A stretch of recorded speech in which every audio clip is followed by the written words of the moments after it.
Երևանի ավտոբուսներից մեկում վիճաբանություն է տեղի ունեցել հսկիչի եւ ուղևորի միջև։ Ըստ Նյուզեեմի մեր գործընկերների կադրերի կանայք վիճել են ուղևորցի վճարի շուրջ։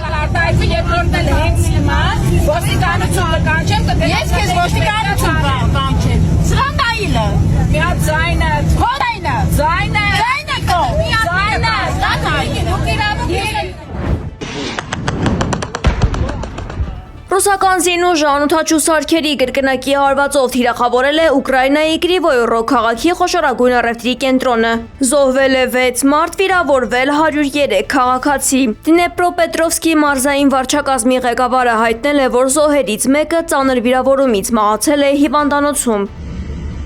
Шановні українці, українки, зараз в Кривому Розі рятувальна. Ռուսները շատ դաժան են, նրանք պարզապես հրեշներ են։ Մենք անպայման կպատասխանենք, հայտարարել է Վլադիմիր Զելենսկին։ Ըստ ուկրաինական լրատվամիջոցների գիշերվա ընթացքում ռուսական զինուժի ոչ մի ԱԹՍ հոբ համակարգերը չեն կարողացել որսալ։ Ավելի վաղ Զելենսկին հայտնել էր, որ երկրում գրեթե սպառվել են հոբ համակարգերը։ Ի պատասխան ուկրաինական զինուժը հարվածել է Սամարայի մարզի Օզոնի լոգիստիկ կենտրոնին։ Հարվածի հետևանքով խոշոր հրդեհ է բռնկվել։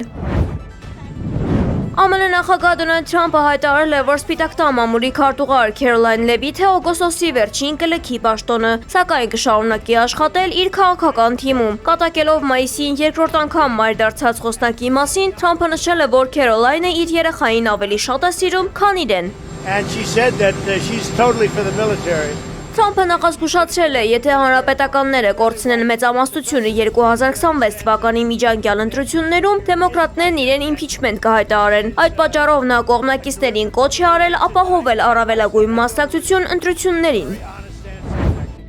9 ամսյա առաքելությունից հետո ԱՄՆ է վերադառնում Աբրահամ Լինկոն ավիակիրը, որին փոխարինելու է եկել Ջորջ Վաշինգտոնը։ Ըստ զինծառայողների հարազատների պատճառը նավի վրա սննդի ու տաք ջրի պակասն է եւ անձնակազմի հոգեբանական ծանր վիճակը, թեև ԱՄՆ պատերազմի գերատեսչությունը կտրականապես հերքել է ճգնաժամի մասին լուրերը։ Մինչև ամերիկյան ուժերը ռոտացիա են իրականացնում, Թեհրանն ակտիվացնում է հարևանների հետ շփումները։ Իրանի եւ Օմանի արտգործնախարարները հեռախոսով քննարկել են տարածաշրջանային զարգացումները, բանակցությունների վերսկսման հնարավորություններն ու առանցքային նշանակություն ունեցող Հորմուզի նեղուցում նավագնացության անվտանգության հարցերը։ Դրան զուգահեռ Իրանի եւ Իրաքի միջև ստորագրվել է սահմանային անվտանգության ապահովման վերաբերյալ նոր համաձայնագիր եւ փոխըմբռնման հուշագիր, հայտնել է Իրանի խորհրդարանի ղեկավար Մոհամմադ Բաղեր Ղալիբաֆը։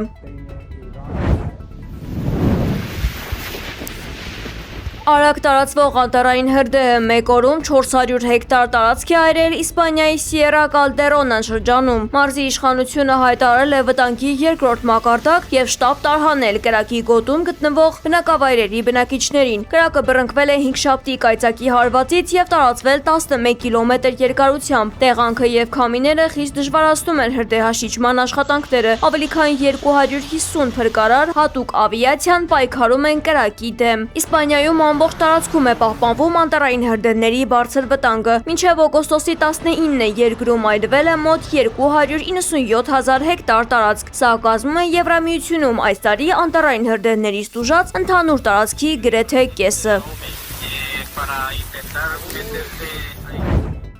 Մեքսիկայում ոստիկաններին հաջողվել է կանխել 27-ամյա տղամարդու ինքնասպանության փորձը։ Երիտասարդը կանգնած է եղել կամրջի եզրին եւ սպառնացել է ցած նետվել։ Քաղաքացիական անվտանգության վարչության սպաները գործել են կայծակնային արագությամբ եւ կարողացել են բռնել տղամարդուն անկումից վայրկյաններ առաջ։ Նախնական տվյալով երիտասարդը տառապում է շիզոֆրենիայով։ Նա գտնվել է տագնապային ծանր նոպայի մեջ։ Միջադեպից անմիջապես հետո տղային տեղափոխել են հիվանդանոց։ Մարմնամարզիկ Արթուր Ավետիսյանը դարձել է Եվրոպայի առաջնության ոսկե մեդալակիր, զբաղեցնելով պատվավոր առաջին հորիզոնականը։ Նա ոսկե մեդալ է նվաճել օղակներ վարժությունում։